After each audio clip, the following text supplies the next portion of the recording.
Doesn't that look delicious? Hello, welcome to Waypoint Survival. Today, I want to show you how to make a hobo hay cooker. Stay tuned. In the last video, we showed you how to make this smokeless heater.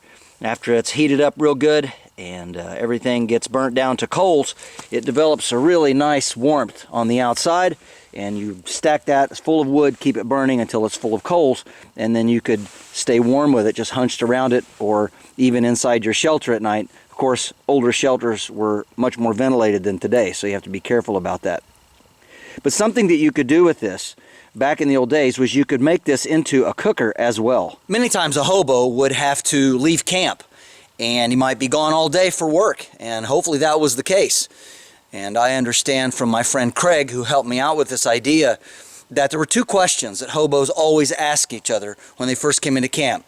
First of all, what's your name, or what's your handle? And secondly, is there any work around? And of course, if there was work, they were very happy. They would share that information and share perhaps a pot of mulligan stew or whatever else they had cooking. Could be a squirrel or a rabbit. But generally speaking, you would contribute to the pot, and if you contributed some, you could have some. And it was generally understood that you looked out for one another. So, if you were going to be gone away for several hours, how would you cook food without burning it? How would you make sure that it was nice and ready and done when you came home? Or came back to the hobo jungle, as it were. And it was your home for that night or that week or however long the work lasted until you had to catch an armful of boxcars and catch out to the next destination. One of the things that was quite common back in that day was to make a hay cooker. And don't know how far back this goes, but it's definitely much older than the 1930s, and so I'm sure you can do your own research, but people have been doing these sorts of things for a very, very long time, hundreds if not thousands of years. So the first thing you have to do is you have to modify the pot so that you can have some sort of a pot stand, something that will hold your pot up off the fire and still allow airflow. This is the way they did it in the old days. There's no holes poked into the inner can. And make sure and watch the video. I'll put a link to it so you can watch that if you want to see how exactly this is made. But what we're going to do, we've got 4 sticks cut here, and they're about equal to the bottom of the can up to about the top of this one. So all we're going to do then is we're going to take something that a hobo would have always carried, would have had some nails with him, and we're going to simply put a nail in each one of these sticks. For a hammer, I'm going to use railroad spike, which is very common, very easy to find. And we're just going to stick it in there. If it splits, that's okay, as long as it's nice and firm. Then, we're going to work it down in beside our can. Just a bit at a time, until we get it down as far as we want it. And we're going to do that all the way around, until we have 4 pot stands. I'll do that and get back with you. When you get done, it's going to look like this. Again, all these nails are for is they won't burn. So it's going to help keep the pot up off of the fire so that you can keep feeding small sticks if you need. But what we've got down in here is a really nice hot bed of coals. And if you could get a hold of some charcoal or make some, that would work even better. But it needs to be large enough that your pot can sit on it, just like this, very easily, so it can hold it up, again, for airflow and the heat to escape, but also to lick the bottom of the pan. Next, you're going to need to get a box that has a lid on it. And something that you can put handles on, or that already has handles with it. These are just simple rope handles. It also needs to have some sort of a standoff so that it doesn't actually touch the ground. Remember, the ground is often wet and cold. And so we don't want anything getting in here and messing with our insulation. The other thing that we've done is on the inside, we have lined it with tar paper. Tar paper was very common. It's just stapled to the inside. The modern stapler was invented as we know it today, or at least in its early form, in the late 1870s. So something would have been very easy to get a hold of, but you can see in the bottom of the box there, it's covered on all 4 sides.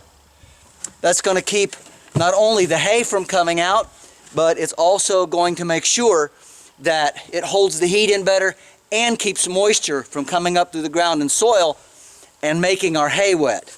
Next, we need to get some hay and start lining the bottom with it. And Make sure to make a good nest inside there. Again, we want a lot of really good insulation. Stuff it in around the sides as well. Just a handful here and a handful there. Because what we're trying to do is create a divot in the center.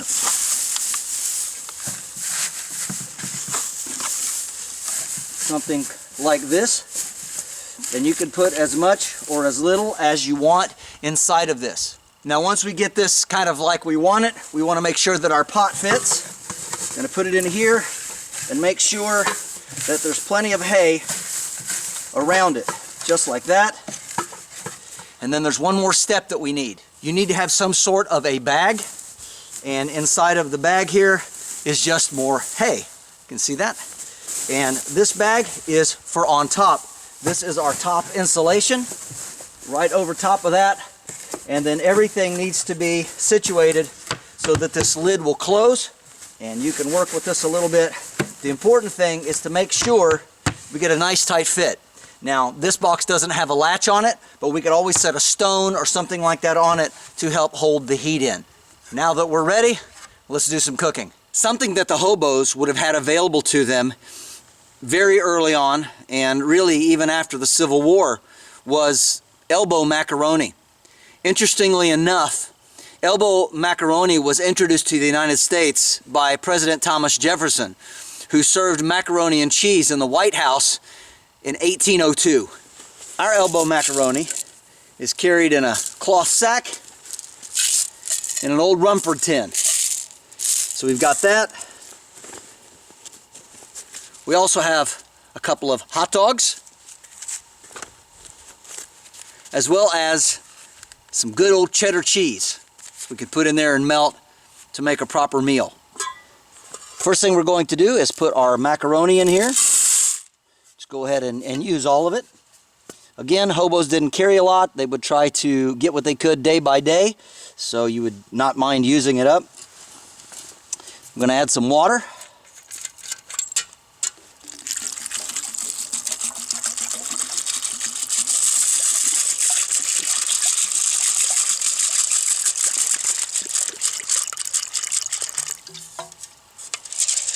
Make sure it's well covered. Now, one thing that they would do is, if they didn't have a lot of time or didn't have a lot of fuel, is they would do this the night before. Soak all the macaroni and let it get nicely well rehydrated, and that way it would be much easier to cook and take less fuel. And now we're going to put it on the fire. And then what we can do is we can go ahead and add small sticks to this to help it burn faster and to get more of a flame. Doesn't hurt to blow on a little bit. There's a huge bed of coals down in there, but we want some flame for cooking, so we're kind of reviving it by putting some fresh sticks on it. Looking good. And we'll let that cook for a while. All right, let's check on it. Oh yeah, we got a really good boil going. Excellent. We do want to make sure and check on it and stir it a little bit. We don't want things to burn to the bottom of our pan. All right, we'll leave the lid off for just a second, and we're going to go ahead and cut up our hot dogs. Frankfurters, of course.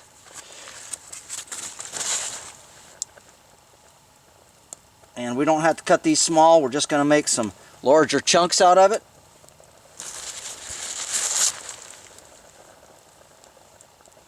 Go ahead and give it a stir. All right, that's pretty good. While that's heating up again, getting our boil going, we're going to go ahead and put a little of our cheese on there.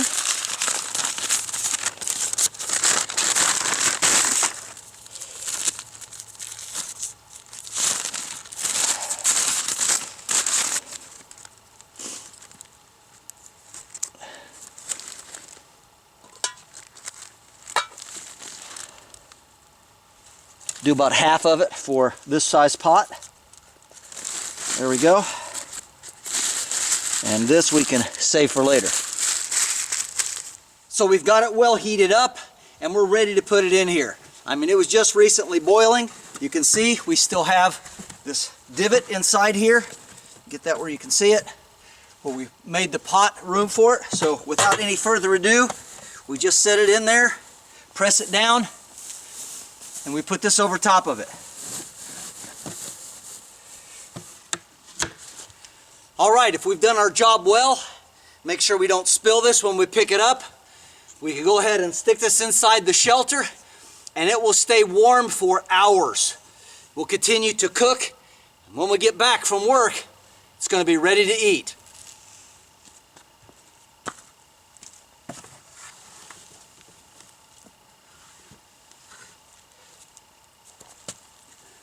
And just like that, our hay cooker is working for us while we're busy working doing something else.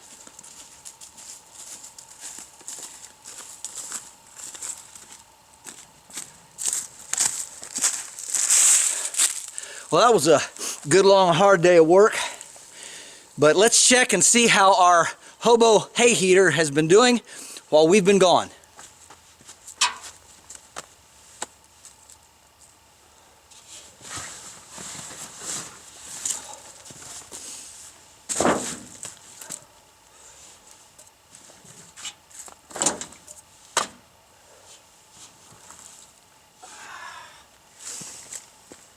Well, here it is. It's time to take a look.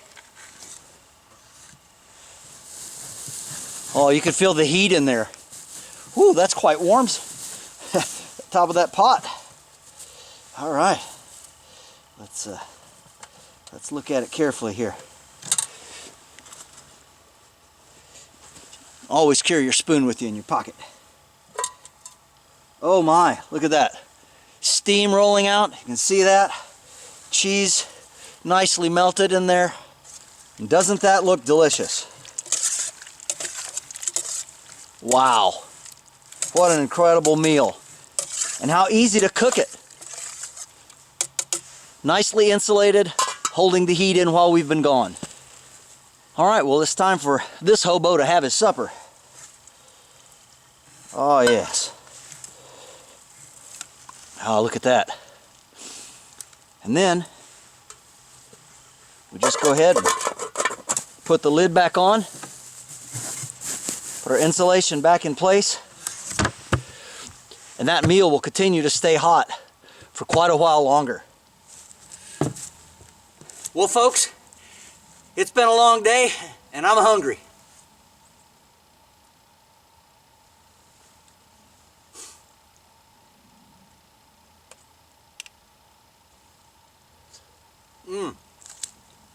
Just piping hot. Now some people might say, well, how many hours will it keep? Well, that depends on how good your insulation is. It depends on how big your pot is. The more thermal mass that you have, that you can hold together, the more heat, and the quicker you can get it from boiling all your ingredients in it and into your hay cooker, the hotter it's going to be, the longer it's going to stay warm. But you should get quite a few hours out of something like that. And depending on how long you're gone, again, you just have to do a little experimentation, the size of your box, how much hay, how much water, how much boiling you've done, all of that. So again, thermal mass, just kind of think about it. There isn't any standard.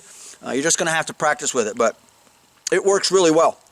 Well, folks, I hope that you've enjoyed another little trip into the past as we see what our forefathers did, those of our grandparents and great-grandparents' generation, as well as the hobos, how they got along, what they did with simple materials to make their life easier. I think you'll find this a fun project, and I hope if you try it, that you really do enjoy it. This is James Bender for Waypoint Survival. If you like this video, please give it a thumbs up. Also make sure and check out the links in the description box below just under the More button. While you're down there, you'll also find our waypointsurvival.com link, and this is where you can sign up to take survival and bushcraft classes at our beautiful training facility here in Southern Ohio. And if you haven't already done so, please subscribe to the channel. We'd really appreciate it. And when you do subscribe, make sure and press that bell button so that you can stay notified of all of our upcoming videos, and we'll talk to you next time.